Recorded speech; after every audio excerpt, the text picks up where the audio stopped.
আগামী বাজেট কেমন হওয়া উচিত সেই ব্যাপারে জনগণের অভিপ্রায়কে অনুধাবন করে জনগণের সামনে আমাদের চিন্তাগুলো পেশ করা উচিত। সমগ্র দেশবাসীর, ছাত্র জনতা, শ্রমিক, কৃষক সকলের ঐক্যবদ্ধ প্রতিবাদ, প্রতিরোধ এবং লড়াইয়ের মুখে ফ্যাসিস্ট সরকার অপমানজনকভাবে বিদায় নিতে বাধ্য হয়েছে। তার প্রেক্ষাপটে একটি জন অভিপ্রায়ের ভিত্তিতে একটি সরকার গঠিত হয়েছিল। তারাও জাতির উপরে শেষমেশ ইনসাফ করতে পারেননি। এই জাতি বেইনসাফের শিকার হয়েছে। বিভিন্ন কথা এখন অনেকে নিজের থেকেই স্বীকারোক্তি দিচ্ছেন। সেই সময় যারা সরকারে ছিলেন আর অনেকে চুপ করে আছেন। তারা যদি ইনসাফ করতেন, আমরা বিশ্বাস করি আজকের বাংলাদেশের চিত্র হতো সম্পূর্ণ ভিন্ন। এটা করতেও তারা ব্যর্থ হয়েছেন। নির্বাচনে জনগণ বিপুল উৎসাহ উদ্দীপনা নিয়ে অংশগ্রহণ করেছে, ভোট দিয়েছে। ভোট হয়েছে সুষ্ঠু, রেজাল্ট সুষ্ঠু হয়নি এটা ইতিমধ্যেই আত্মস্বীকৃত বিভিন্ন সাক্ষ্য পাওয়া গেছে। আমি ওইদিকে যাচ্ছি না। তারপরেও আমরা চেয়েছিলাম দীর্ঘদিন ফ্যাসিবাদী শোষণের জাতাকলে পিষ্ট এই জাতি আস্তে আস্তে গণতন্ত্রের রৌটে উঠে যাক।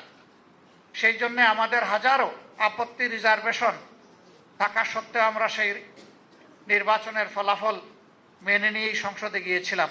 একদিনে দুটি নির্বাচন, একটা ছিল সংসদ নির্বাচন আর একটা সংস্কার পরিষদের নির্বাচন।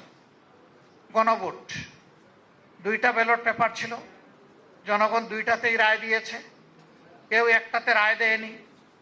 এর আগে আমরা সমস্ত রাজনৈতিক দলগুলা বলেছিলাম গণভোটের রায় আমরা সকলে মেনে নেব এবং সেই অনুযায়ী দেশ পরিচালিত হবে। কিন্তু ভোট অনুষ্ঠিত হলো, তারপরের দিনই বর্তমান সরকারি দল তারা তাদের ধারণা পরিবর্তন করলেন। তারা গণভোটকে অস্বীকার করলেন। দুটি শপথ নেওয়ার কথা, একটা নিলেন আর একটা নিলেন না। কেন নিলেন না তার ব্যাখ্যা তারা ইতিমধ্যে দিয়েছেন। তারা বলেছেন নির্বাচন হওয়ার স্বার্থে তারা জনগণকে অনেক কিছু বলেছেন। আসলে এটা তাদের মনের কথা নয়। যদি রাজনীতিবিদরা এইরকমই জনগণকে ধোঁকা দিয়ে থাকেন, তাহলে রাজনৈতিক প্রতিষ্ঠানের উপর জনগণের আস্থা তৈরি হবে কিভাবে? আমরা বিস্মিত, আমরা নিন্দা জানাই। ঠিক হয়নি জনগণকে এইভাবে ধোঁকা দেওয়াটা। আপনারা দেখেছেন সংসদের ভিতরে গণভোটের গণরায়, যা ৬৮.৬% মানুষ ভোট দিয়ে হা বলেছিল, তার পক্ষে বিরোধী দলের অবস্থান ছিল ঐক্যবদ্ধ এবং স্পষ্ট। আমরা আলোচনা করেছি, কিন্তু ২/৩ জুড়ে সরকারি দল আমাদের দাবি অগ্রাহ্য করে বাস্তবে জনগণকে অপমানিত করেছে। গণভোটের রায় ব্যর্থ হওয়ার দলিল বাংলাদেশেও নাই, বিশ্বেও নাই। গণভোট বাংলাদেশে নতুন ছিল না, এটি চতুর্থ গণভোট। এর আগে ৩টে গণভোট অনুষ্ঠিত হয়েছে এবং যথারীতি তার গণরায়ও বাস্তবায়িত হয়েছে। কিন্তু এবারে সেই প্রথমে বিপত্তি ঘটল। আমরা জানি কি জন্য ঘটেছে। আমরা যা আশঙ্কা করেছিলাম এখন তা স্পষ্ট হয়ে উঠেছে সমাজে। আর্থিক, রাজনৈতিক, প্রাতিষ্ঠানিক, সাংবিধানিক সকল জায়গায় আজকে নির্লজ্জ রাজনৈতিক হস্তক্ষেপ একেবারেই স্পষ্ট। সেন্ট্রাল ব্যাংক থেকে শুরু করে বিভিন্ন ব্যাংক, বীমা কর্পোরেশন, এই সবগুলাতে আজকে সেই থাবা বিস্তৃত হচ্ছে এবং সমাজের অপরাধী লোকদেরকে গুরুত্বপূর্ণ জায়গায় বসিয়ে দেওয়া হচ্ছে, যাদের বিরুদ্ধে অপরাধ বিভিন্নভাবে প্রমাণিত। এইভাবে যদি দেশের অর্থনৈতিক ব্যবস্থাপনার উপর রাজনৈতিক অন্যায্য হস্তক্ষেপ অব্যাহত থাকে, তাহলে ইতিমধ্যেই অর্থনীতির দুই অঙ্গের এক অঙ্গ মাটির সাথে পড়ে গড়াগড়ি বাচ্ছে, স্টক মার্কেট, আরেকটা অঙ্গ ব্যাংক, বীমা কর্পোরেশন। এইটাও যদি এলোমেলো বিধ্বস্ত হয়ে যায়, তাহলে জাতির গন্তব্য কোথায় গিয়ে দাঁড়াবে? মূল দায়িত্ব সরকারি দলের। তারা এই দায়িত্ব এখন পর্যন্ত পালন করার কোনো সদিচ্ছা তাদের ফুটে ওঠেনি। কিন্তু আমরা এই দেশকে ভালোবাসি। এই দেশকে ভালোবাসার কারণেই আমরা মনে করি যে আগামী বাজেট কেমন হওয়া উচিত সেই ব্যাপারে জনগণের অভিপ্রায়কে অনুধাবন করে জনগণের সামনে আমাদের চিন্তাগুলো পেশ করা উচিত। এটি বাজেট নয়, এটা বাজেটের পূর্ব ধারণা। এখান থেকে যদি সরকার ভালো কিছু পিক আপ করেন, জনগণ উপকৃত হবে। এটা কোনো দলের বিষয় নয়। আমরা এই বাজেট কোনো দলের জন্য দিচ্ছি না। এই বাজেট 18 বা 20 কোটি মানুষের জন্য হতে পারে। আমরা যে প্রস্তাবনাটা জনগণের সামনে পেশ করব, এটা শর্ত আছে। এই বাজেট বাস্তবায়নের জন্য সততা, স্বচ্ছতা লাগবে, জবাবদিহিতা লাগবে।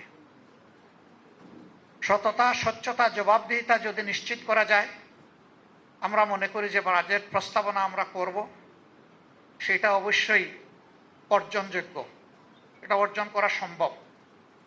কিন্তু যদি সততা, স্বচ্ছতা এবং অ্যাকাউন্টেবিলিটি না থাকে, তাহলে যে বাজেট সরকারই দেব ওই বাজেট কার্যকর হবে না।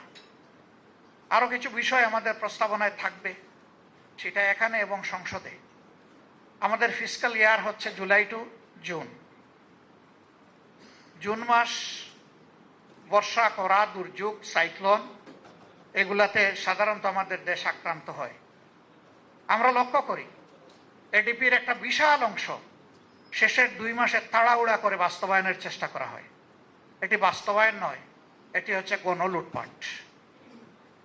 এর সুফল জনগণ পায় না, কিছু অসৎ সুবিধাভোগীদের পকেটের সুফল চলে যায়। আমরা সংসদে প্রস্তাব দেব যে আমাদের ফিসকাল ইয়ারটি ক্যালেন্ডার ইয়ারের সাথে মিলিয়ে করা হোক। তাহলে বর্ষার পানিতে আমাদের টাকাগুলা ধুয়ে মুছে সাফ হয়ে যাবে না, এই টাকাগুলার খবর পাওয়া যাবে ইনশাল্লাহ।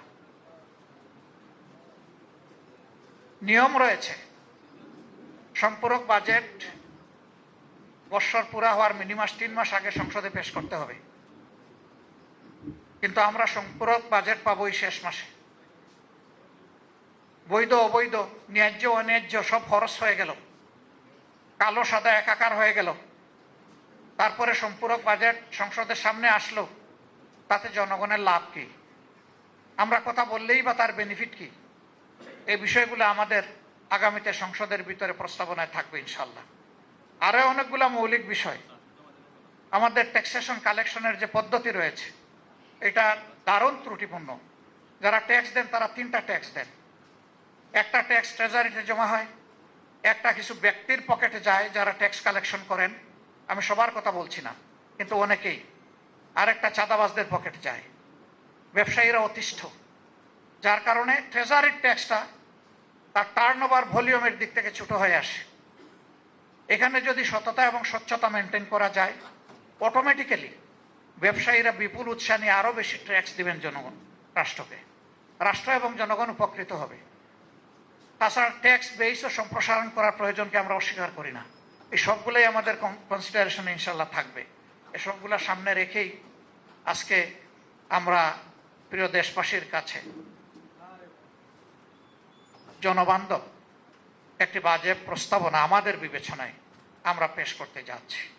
এর আসল বিচারক হবেন জনগণ। এ বাজেট পেশ করার পরে আমরা সচেতন জনগণের কাছ থেকে ফিডব্যাক আশা করব। আমাদের কোনো প্রস্তাবনা তাদের কাছে ভালো লাগলে সেটা বলার দরকার নেই, কিন্তু কোনো প্রস্তাবনা যদি জনস্বার্থের বিপক্ষে হয়, তারা যেন আমাদের দৃষ্টি আকর্ষণ করে, আমাদের সমালোচনা করে, আমাদেরকে সহযোগিতা করেন। আমরা দৃষ্টি আকর্ষণ এবং সমালোচনাকে অভিনন্দন জানাবো। এখান থেকে শিখব, আমাদের জ্ঞানের ঘাটতি পূরণ করব, জনগণের জন্য আগামীতে আরও সুন্দর এবং আরও পরিপূর্ণ চিন্তা করার প্রয়াস পাব। আজকের এই সম্মেলনে আপনারা যারা এসেছেন, আবারও সবাইকে আমাদের পক্ষ থেকে কৃতজ্ঞতা এবং অভিনন্দন জানিয়ে আপাতত আমার বক্তব্য এখানেই শেষ করছি। আল্লাহ তাআলা আগামীতে মিলেমিশে জনগণের আকাঙ্ক্ষার একটা বাংলাদেশ আমাদেরকে গড়ে তোলার তৌফিক দান করুন।